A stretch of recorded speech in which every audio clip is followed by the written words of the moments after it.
Yeah, so I sent over a note to you, Dan, a couple days ago because you wrote this really interesting thing, giving a perspective about AI and China and power and population. And what it made me think of is sort of a pattern that we see when industries are disrupted, which is that um, fortunes, uh,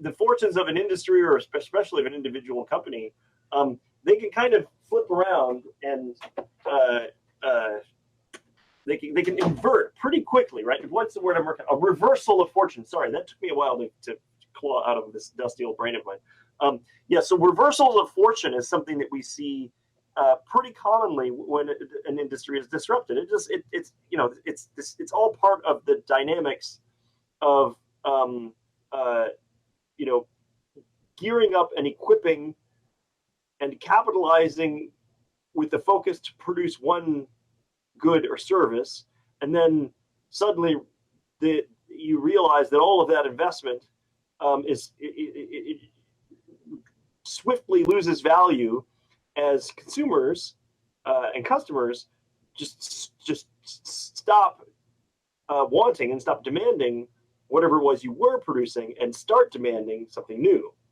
And so the you can imagine there are a number of sort of reinforcing feedback loops in that dynamic, and we've kind of in our theoretical framework we've kind of identified the main uh, uh, causal pathways there, and it forms a pair of flywheels um, that causes sort of accelerating adoption, sort of a set of feedback loops that accelerate the adoption of new technology, and another set of feedback loops that accelerate the decline of the old industries based on older technology.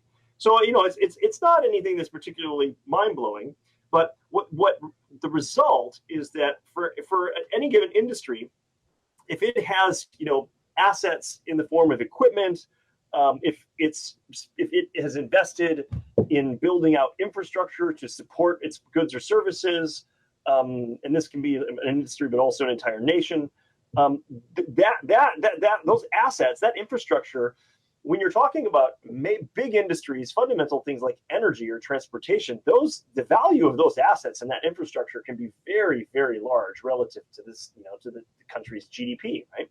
So in the United States, for example, uh, the value, the depends on how you want to look at it.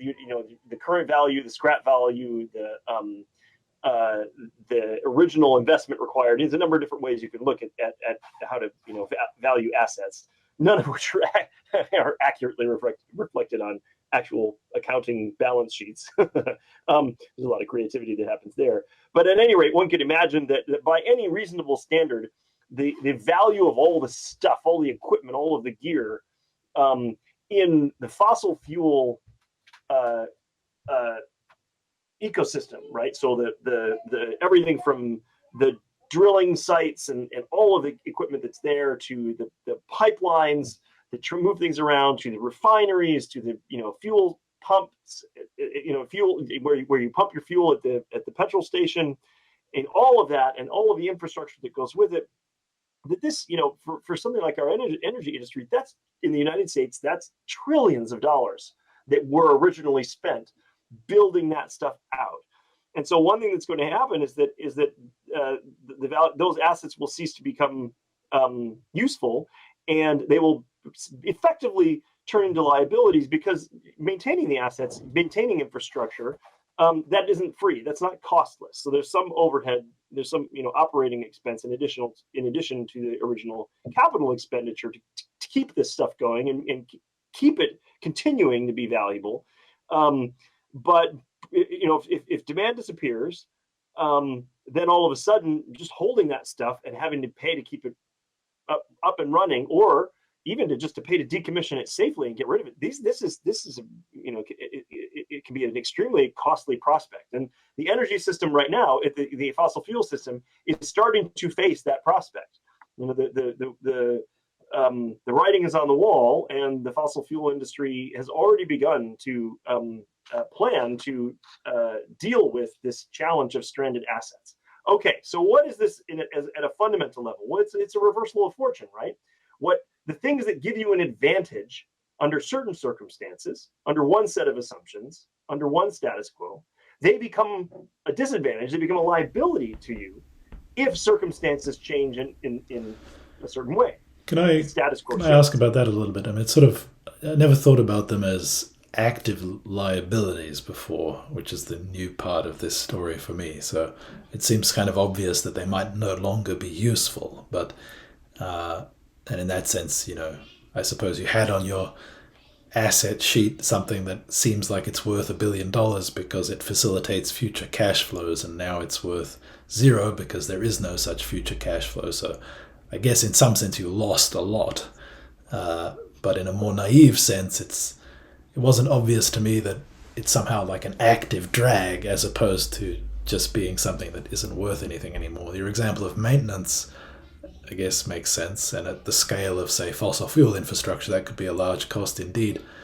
But that's sort of like only necessary as long as you need to eke out some kind of return until you're completely obliterated by the new technology. Do you have examples of other examples where it's a kind of more severe liability than merely no longer very useful?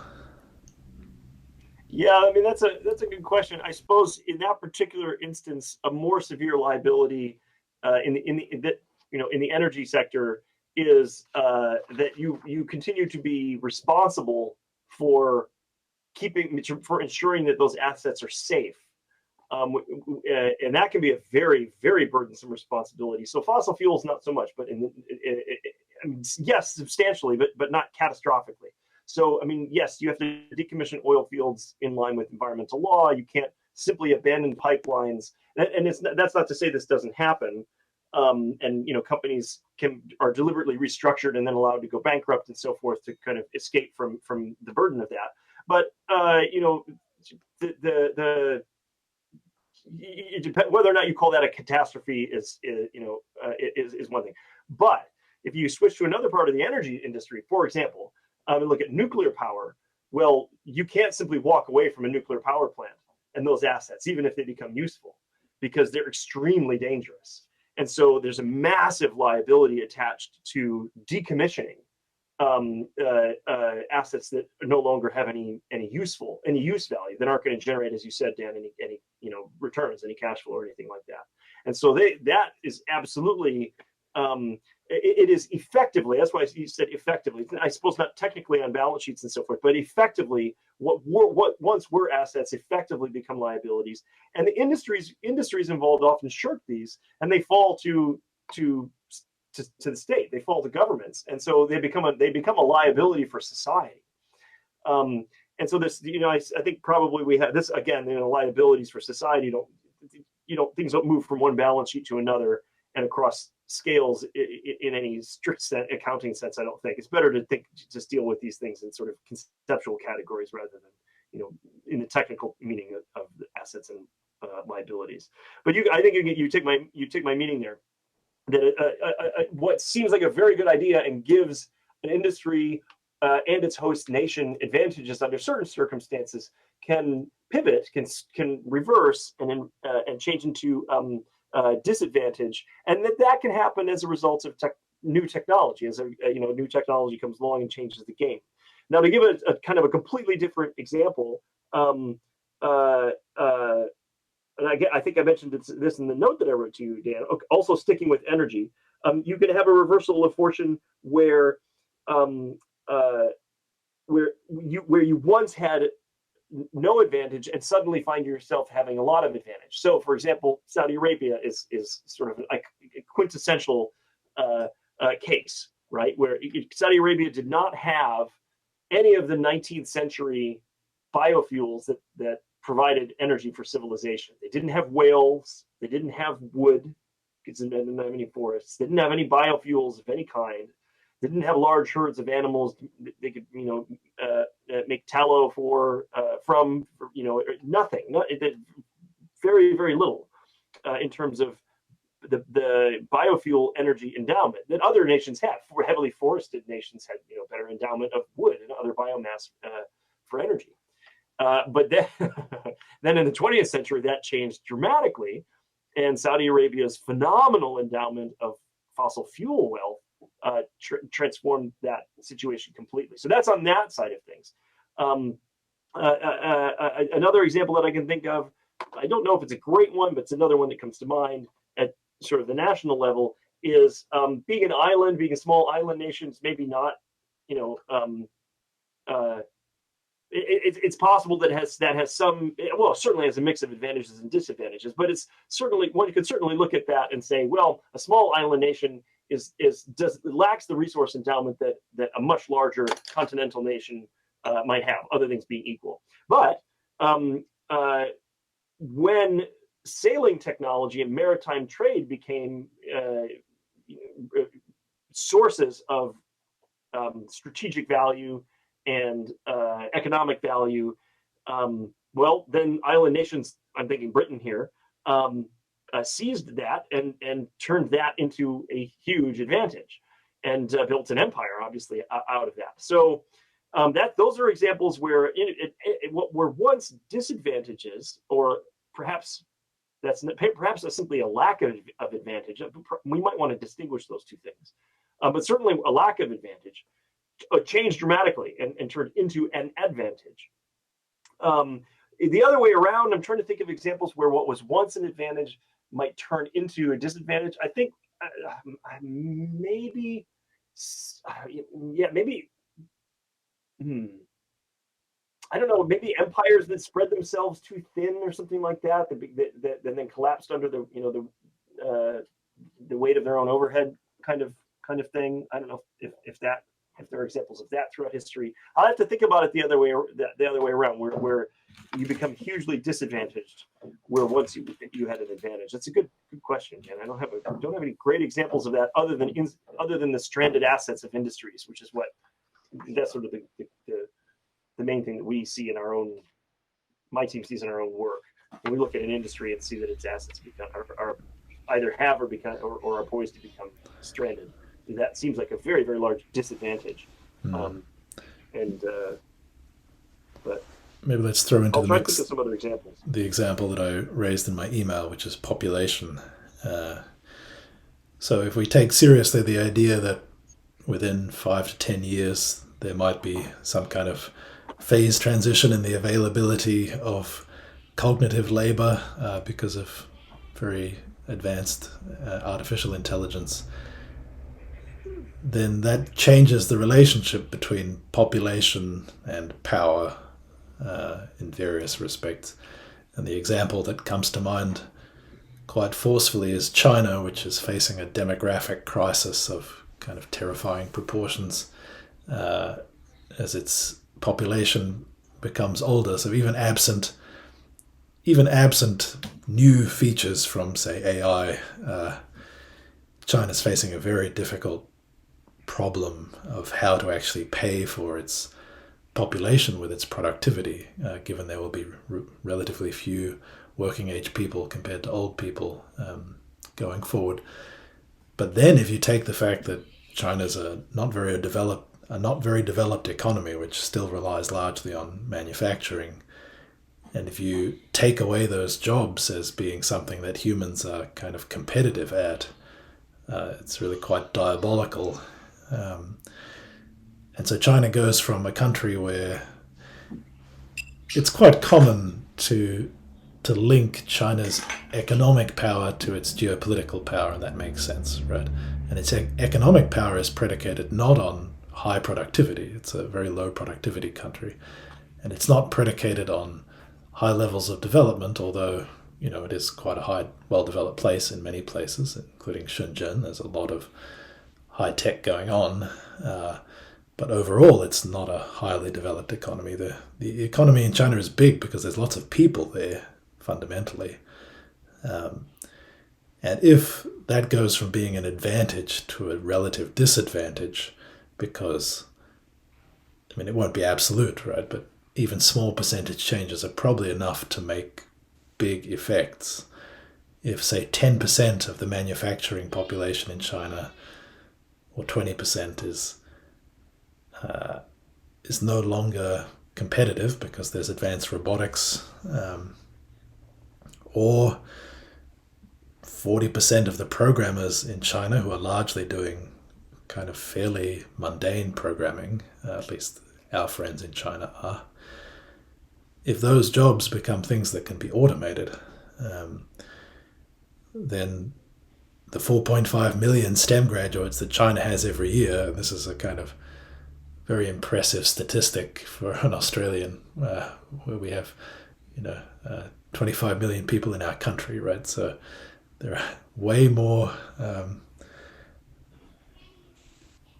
So the number of STEM graduates every year in China is kind of impressive from the point of view of a future tech industry. But if humans just aren't the thing you want in your tech industry anymore, then I don't.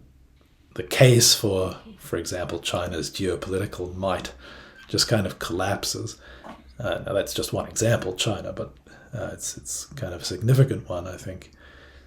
So I wonder if this isn't one of the major effects that, even as we move into this takeoff, right, as it becomes clear that this will happen, people's thinking around I think people don't probably think very much about the connection between population and power. I mean, obviously there's examples like India, which are relatively making less use of their population, I suppose would be a popular impression compared to China. But there's just an assumption that if you get your ducks in a row, then you can exploit a large population to translate that into a powerful economy and therefore a powerful country. But that unexamined assumption may go away incredibly rapidly on the time scale of how these things usually go. So that was the one I mentioned in my email. So I'm interested in your take on that, or if there's other examples similar to that.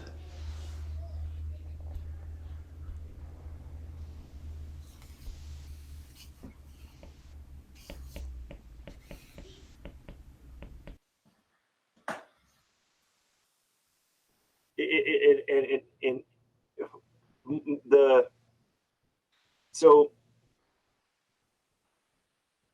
I guess my initial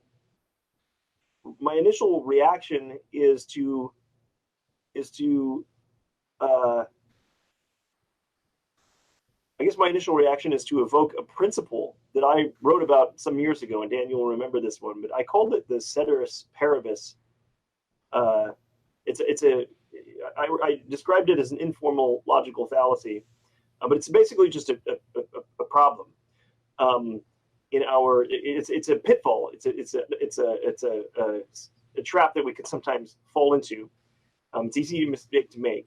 And so my mind goes straight to this because as enormous as this problem is that you've just described, it's also very clear to me that there will be a large number, a significant number of other major changes that are caused by the same thing, AI and automation of labor and the obviation of human labor. So many other things in our current, sort of social, our current paradigm, as the overarching system with which we produce goods and services to meet our needs, and everything that's structured around in relation to that. So much of that will be impacted both directly and indirectly by this same technological disruption, AI. And I'm thinking narrow AI here, and not even necessarily general artificial intelligence. Narrow is more than enough to do the disrupting. It seems to me that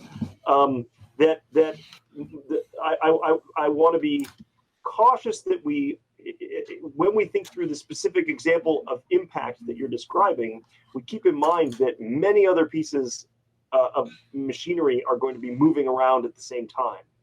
And so the danger, of course, is drawing conclusions about the future that ignore those other changes. And that's where you fall into the sort of the all else equal trap, right? And this is a trap that scientists, we have to be very, very vigilant to avoid falling into, because we're trained basically to fall into it.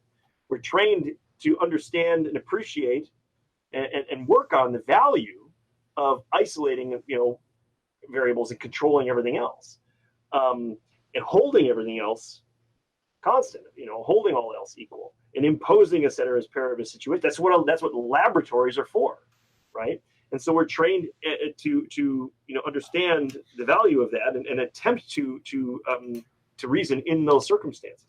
The problem is that when you're talking about the world and the real, the external reality, doesn't you can't put it in a laboratory. Okay, so that's my initial reaction. With that caveat in place, and understanding that all sorts of other things are going to move around and shift at the same time, I think that this is a terribly frightening situation on its face. Again, if that were the only thing if that were the only consequence of this disruption, it would be terrifying.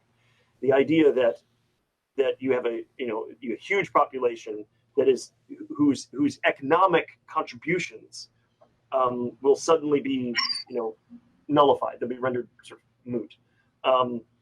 That's terrifying, and it's terrifying to any economy. But I think quite rightly you make a strong case for it being particularly problematic for China.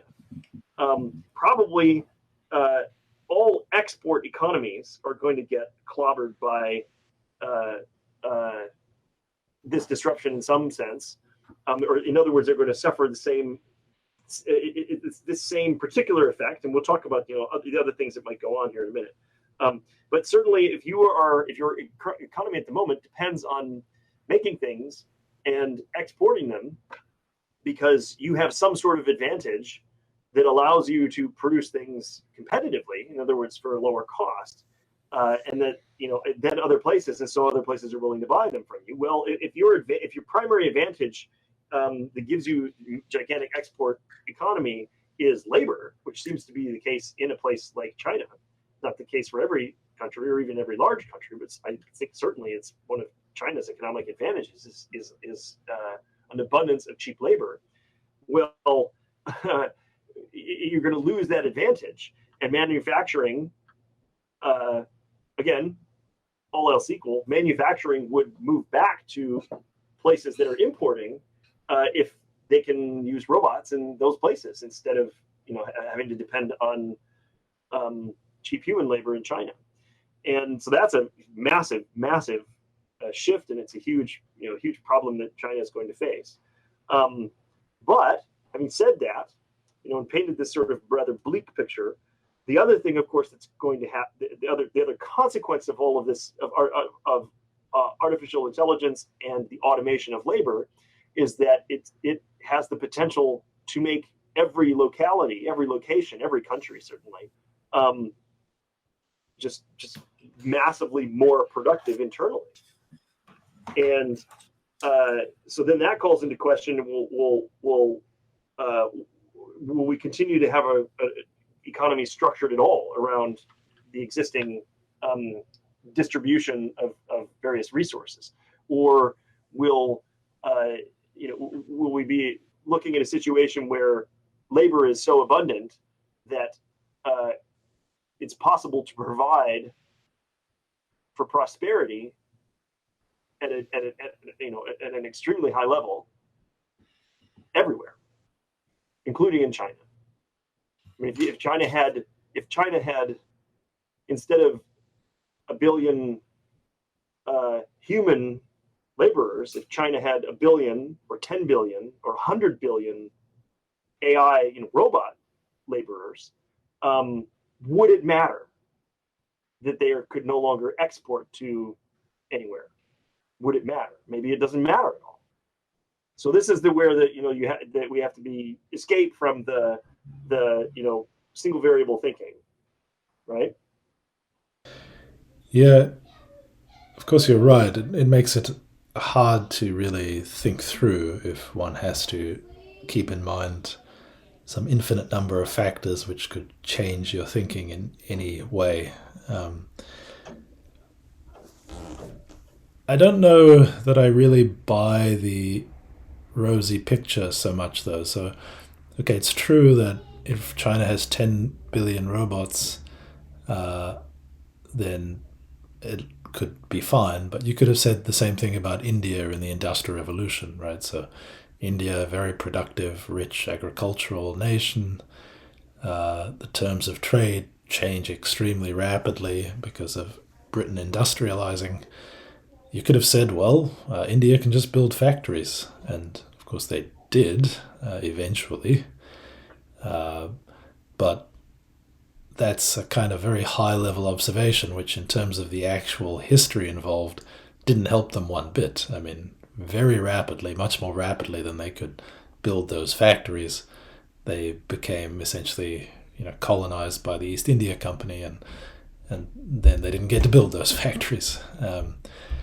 So I don't know that. I mean, some of these factors, they're sort of like long-term equilibrium things, right? Where eventually it settles down to behave that way. But I'm not sure I would find that comforting if I was a Chinese leader. While it's true that, if we get AGI in 5 years, then probably eventually all human beings that survive it are going to be very well off, assuming the safety is not a problem. But in that initial period, which could last decades or 100 years, it's very hard to say that just because somebody somewhere has robots and the knowledge is kind of transferable, that you'll have robots too. So I guess it's not clear to me how to identify those fast moving factors versus the slow factors, however. So I think the robotics thing is probably much slower than the other parts of AI as far as I can tell, right? So it takes time to build factories. We'll probably have very advanced AI 10 years before we have, countries carpeted with three-dimensional factories that go deep into the crust of the earth. This will take time, probably. I don't know that. I think that the day after human-level intelligence is invented, a deep mind, there will be nanobots crawling around in the center of the earth. Maybe, but it seems also reasonable to project that we have automation of cognitive tasks ahead of, in a sort of relatively slow, that is over the period of years, which is of course incredibly fast, but compared to progress on like purely digital tasks, maybe it takes a decade to roll out the kind of factories that will completely transform manufacturing. So actually what I expect is that the nascent tech industry in China will be wiped out much earlier than the manufacturing is. Now that's a problem because this is a huge source of jobs for the middle class in China. Anyway, that's a kind of China-specific concern, but I think what I'm referring to with the population from advantage to disadvantage is sort of, if you pay attention to what the Chinese leaders are trying to do, well, obviously they know that they want to educate their population, and they spend a lot of effort to do that in order to move up the value chain, right? To get into software and to get into more advanced tech. And this is a kind of life or death proposition for a country as large as China and as poor as China still is per capita. And what I see as the sort of core scary thing about the AI transition is that essentially that door is going to be shut in their face, right? It's already pretty clear that GitHub Copilot is still crap in many respects, but it's on a trajectory to replace a lot of programming jobs in the very near term. So I think I'm more concerned about that as a source of people as a liability rather than kind of the guys out there building apartment blocks or making iPhones. Yeah, but what are some other examples? I mean, that's one, population, so that's kind of a maybe an obvious one. But as AI becomes more capable, can either of you think of other examples of relative advantages that we wouldn't have to stick to like geopolitical power as the relative quantity that we're paying attention to, but I think it's an interesting one. I guess military equipment could very quickly become obsolete, right? Once you have very advanced and fast reacting drones, it's not so clear you really need a lot of the other toys that our militaries waste all our tax money failing to buy. I feel like that's probably still hardware bound compared to so the discussion. It might be slower than software to be overrun. And by the time you have drones that are very effective in combat, you probably also have robots that are very effective at manufacturing. Well, I think I disagree with that because it's much easier to build things that, running around in the sky is a much simpler thing than walking down a supermarket aisle. I think sophisticated drones for warfare will come significantly earlier than household robots, for example, or manufacturing robots that are very capable. It's already the case, right? I mean, some of the most advanced robots we have are flying around in the sky, trying to kill people. It's somehow a much easier problem than sorting. I mean, sorting stuff in an Amazon factory is a harder problem than shooting somebody from a drone, unfortunately. Yeah, one.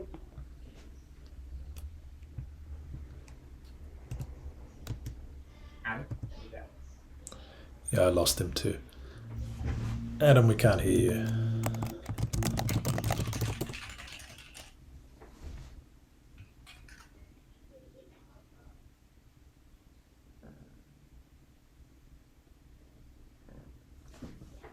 I hope you can see the chat. Nope.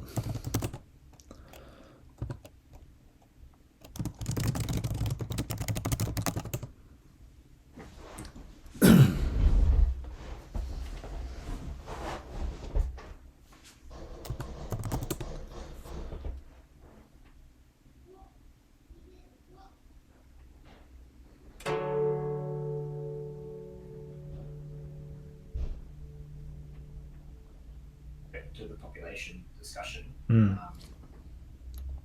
your green reply, because I think that my understanding is like the more data you have, the things like scaling models and stuff like that, the more data you have, the more AI power you can exert. And China has a big population, so maybe they could like create larger data sets than anyone else has in the world. And that could be a way for them to kind of take a lead in the actual development of AI. Yeah, this is often touted as one of the advantages China has, but I don't buy it. I think it's clearly. Hear me? Good, Adam. Yep, we hear you. I hear you at least. We were just discussing how, in principle, China's large population might mean that they can gather large data sets, and this is often touted by, in Eric Schmidt's book or Kai-Fu Lee, who's written about AI in China quite a bit. This is kind of standard observation about one of the reasons why China might be a leader in AI. Their scale means they might have big data sets. I don't actually buy that at all. I think it's clearly true that on some problems, like identifying cars in video feeds, they're motivated to solve them for surveillance reasons, and they can collect large data sets and so on. But, we've been in the scaling era for 5 years now, and China has been a follower that entire time. If large data sets were going to make a difference, it would be in the scaling era, and it hasn't made a difference at all. I mean, they've gathered their own Chinese language data sets like 4 years behind the ones that OpenAI and so on are putting together. I I think it might be true in some limited domains, but I don't buy it as a like an overall determining factor. I could be wrong, but I think I'm not sold on that. Yeah, I was thinking of it. So you mentioned sort of some specifics of Adam's tasks, but I was thinking in terms of the kind of foundation models idea, Right. where you have so much data that you can just generalize to other data sets. And if you get to a point where you're like, okay, we need more data than exists in the world, so let's just like take everything that anyone has ever written in a message between two people in our country, then maybe that's a really big data set that hasn't been used. I'm not sure if that has actually been used, but if you have more people, they're sending more messages to each other, it seems, than yeah, maybe that makes sense. What were you trying to say, Adam, before you cut out? Oh, well, Dan, you had mentioned a couple of minutes ago about the Chinese middle class and tech and STEM sort of education and training translating into good middle class incomes and basically that was providing jobs and some robust prosperity for some segment of China. And I was thinking of just generalizing from that to the entire world, with Western countries, the global North in general, the middle class in those countries being built around the professions, if you imagine that in air quotes, right? But these are sort of the what have traditionally been regarded as occupations for knowledge workers. And one of the ironies, I think I wrote an essay about it actually 6 or 8 years ago. One of the first ones I put on my little blog website years ago, where I doubted that there was what I argued in that essay was that that automation and what is difficult and thus compensated economically they aren't very strongly correlated. I think they're probably quite orthogonal. And the examples are all the professions that where you're as a knowledge worker, you're actually more vulnerable to automation than a quote unquote unskilled worker, because we've sort of failed to, until very recently, probably the public even still doesn't really fully understand that the things that human beings take for granted as being easy to do are just formidably difficult, and require a huge amount of intelligence. Like you said, Dan, just walking across the room or sorting things in the warehouse requires a huge amount of intelligence compared to things that previously seemed like they were much harder, like playing chess, right? So which is easier, driving a car or being a chess grandmaster? Well, up until very recently, it was pretty obvious to everybody that playing chess was harder because only a handful of people can do that, and everybody can drive. How hard is it to drive? Well, it turns out that was completely wrong. And as you guys know, and so my concern here is that everywhere across the planet, the middle class and the professions around which the middle class is built, not people who own a huge amount of capital and are rent-seeking and extremely wealthy as a result of that, but people who earn a living as knowledge workers, reading X-rays, being anesthesiologists, doing accounting and people's taxes, doing the rummy-dum work of what most lawyers do, which is not fireworks in the courtroom, but a lot of boring, intellectual grunt work and doctors diagnosing things and all that sort of stuff. And then pretty much everything in STEM, apart from actual engineering, like getting your hands on things and tinkering and building things, so much of that is just going to be obliterated pretty quickly, right? By AI. I mean, I was just talking to my team today about Dolly, the first one, not Dolly 2, but Dolly is in commercial beta now. You're going to be able to buy access to it, right? $15 lets you generate 100 or 200 or some odd images with it. And so this is going to be an unbelievably swift disruption of the illustration industry. People who draw and illustrate for a living, they're gone. That whole career is just going to evaporate over the next 2 or 3 years. Nobody's going to pay a human being to do that, right? With a handful of bespoke, exceptional artists at the very top of the game, but nobody's going to pay for that service anymore. And the thing is, nobody's going to pay a human anesthesia. Oh, sorry, go ahead. Yeah, have I told you about Lavender's work collaborator and Dolly? No. Okay, yeah, this is a perfect example of what you're talking about. So she's working on some IP for a Chinese games company. It'll be made into a television show, and it's already been made into a manga, a comic. Cool. And so the director she's working with, who's running that project, is a friend of ours from LA.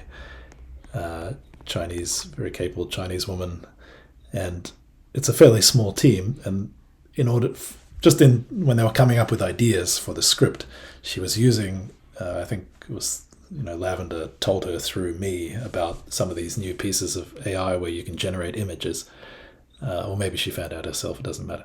And she was generating some images basically just for discussions between her and Lavender, right, where you would sit down, you'd talk about some ideas, and you could show some images as a kind of stimulus to your creativity, and also to present to other members of the team and to the executives and so on. And the images she got back from this generative model were so good, and she actually downloaded the code, and then she was doing a biology PhD before she became like a creative director, so she's pretty on board with actually editing the code herself. So she downloaded the model and tweaked it a bit, and then she started getting output she really liked. And now this is how they're generating images. So it's so good that she was looking for an artist. So this is like a literal example of a displacement. So she was looking for an artist to generate these images, but she found it so irritating because the artist always wanted to do what they wanted to do, not what she wanted to do. Right? They had their own ideas and they would go off, and then she'd have to wait and she'd get it back, and it's not what she wanted.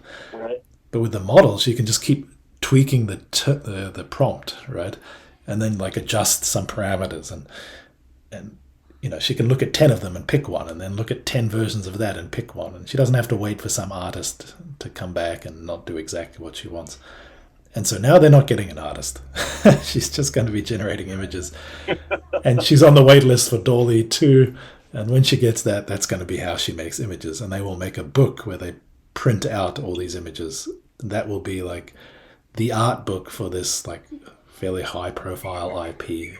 And if you multiply that by, she's maybe a little ahead of other creative directors in being comfortable with that, but yeah, this is going to happen so fast. People are totally not ready for this. So fast. One interesting question is, I think if I read it right in the announcement that I saw earlier, OpenAI is going to own the images that are generated, or at least try to claim that. Right. Now, I don't know what that looks like going forward. That's not. Yeah, I guess if it continues to be extremely expensive to train these models, then maybe. I don't know how. Maybe they'll end up on the Pirate Bay. And there's open versions of the original Dolly already. I don't see how they can persist with. I don't know what the details are around that ownership, but if they continue to insist that so people can't use it for other purposes without paying more, somebody will just open and train their own. Yeah, it's a good point, Matt, too, that that's right, if they're not safe. My understand, I don't know, exactly as it isn't offensive. My understanding is that one of the major reasons why Dolly 2 has been very limited in terms of who's been able to access it is because it has the potential to generate pornography just perfectly, more or less perfectly, and instantly, and so extremely offensive potentially, So now there will be a you race can see where between. we're headed here, right? I mean, if you can instantaneously deepfake things, and it's we're going to run into all these challenges in an awfully big hurry. But at any rate, the idea that the professions are in any way safe at all because it's a human with knowledge and intelligence, I think this is very it's just now, having seen what's happened with the latest models, this is just spectacularly naive at this point. And uh, even if it's only a decade or two until all work is automated, even if it's relatively swift, and the Tesla bot can come to your house and work on the plumbing. Presumably that is going to lag a long way behind the disruption of people who read medical scans for a living and make $250,000 a year doing it, which is what anesthesiologists and technicians and other experts in those sorts of areas are enjoying right now. And this then begs the question: what is society? How is society going to react? I don't see us just taking that lying down. Probably there's going to be pushback to it, but I don't know. I don't know what form that would take, or how it could possibly be successful, right? So, Maybe let's finish with one other example. I think might be fun to discuss, which is culture. So, in the culture that made you successful as a country was very different in the agricultural era versus the industrial era, right? So, Protestant work ethic, so-called, and these kind of other ideas of populations that are willing to spend all their lives in either the factory or the office and work very hard, and long hours at building capital. I mean, there's been an immense return onto having that kind of culture over the last 200 years. But they may be the cultures that go insane the fastest in the new era, right? I mean, you can see how individuals behave when they have to retire, and they no longer derive meaning from that work. Right, and the cultures that define, where individuals define themselves more by their work, and where, for example, hard work is seen as an ethic and a moral virtue. When hard work becomes meaningless because humans don't work, when humans don't toil and drudge and don't engage in toil and drudgery, and it isn't seen as meritorious. But there are cultures that don't celebrate that nearly to the extent that, for example, the United States or Japan, for example, quite famously. I lived in parts of the world where that definitely wasn't the case. I mean, the parts of the Middle East I've lived in were definitely not that way at all. And many Westerners had this sort of derogatory, very negative perception of the local culture being just lazy and unmotivated and blah blah, and all this, and attached all this moral baggage to it, this moral and ethical value laden judgment on that. But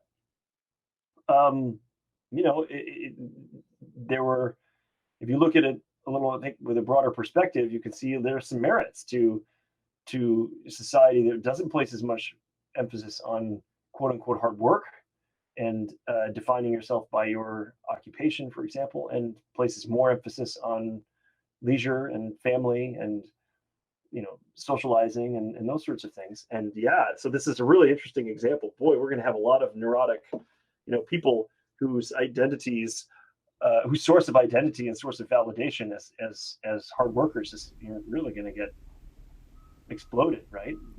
Although maybe we'll just all shift into grinding the next level in World of Warcraft 7. It'll just become a one-to-one substitution from grinding the social hierarchy to grinding the virtual reward hierarchy. Like that episode of Black Mirror, right? Oh my god, yeah. Oh, the one with the treadmills? Is that the one? Well, yeah. I'm probably mixing up a couple of them. It's been several years, but the ones where you're grinding up basically points in order to as some sort of currency. It's miserable.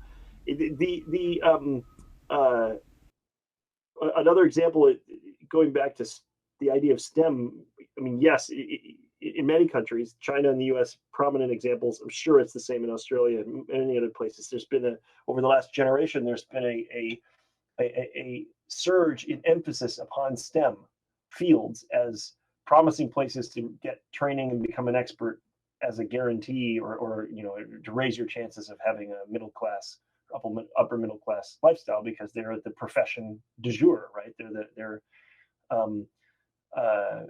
they're a reliable. They have been a reliable, secure way to ensure that you're valuable in the workforce over the last generation or two, 30 to 50 years, I guess. And so there's been a lot of emphasis on that in our education system. But what's ironic about that is that you aren't trained to necessarily be a highly social or generally knowledgeable or sophisticated person with that kind of training. This is where more classical education that focuses on arts, liberal arts, being the classical idea of arts, fine arts, which is a little bit different. Things like philosophy and so forth. If your goal is to become a well-rounded, sophisticated person, then the STEM fields are not necessarily what you might choose to focus on in your education. And so if it's possible that because right now we kind of tease people for being, you're a philosophy major, you're an arts major. What are you going to go do with yourself? They're literal jokes, right? Like, oh, what do you say to a recent what is it? I forget how the joke goes, but the punchline is, would you like fries with that? I can't remember the joke, but you guys probably know it, and I'll butcher it if I try to do it. But that's the punchline. The idea is that you graduate with an arts degree and you end up working at McDonald's, right? But it's possible that they can have the last laugh here, or the latest laugh, maybe is a better way to think about it, because STEM's going to be worthless sooner than those arts degrees. With your arts degree, you can give a very poetic prompt to GPT that will then spit out the business plan for your boss. Yeah, and with an arts degree, you can sit in a coffee shop all day and receive your generous universal basic income check and not go out of your mind with neuroticism, or I don't know, or you can maybe more swiftly adapt, just hanging out in the metaverse, or something. I don't know. It seems a little. This is all quite silly, but my overarching concern, and I haven't been able to put any real research time into it yet, because I haven't been able to get my team to take artificial intelligence seriously enough yet, and I want that to change over the course of the next year or so. But it's my major concern has always been the transition, and maybe we can talk about this next time, maybe we can get into some of the details. We've kind of been talking about it here. It's easy to project forward 30 or 50 years to some post-singularity utopia, presuming that it isn't. It's either a utopia or obliteration, basically. I mean, if AI is not aligned, we're gone. So presume that it is, because it's the only presumption that bears thinking about. And okay, you can cook up nice fiction and fantasy about whatever that might look like. But the real question is, how do we manage to get from here to there without just completely imploding in the process, right?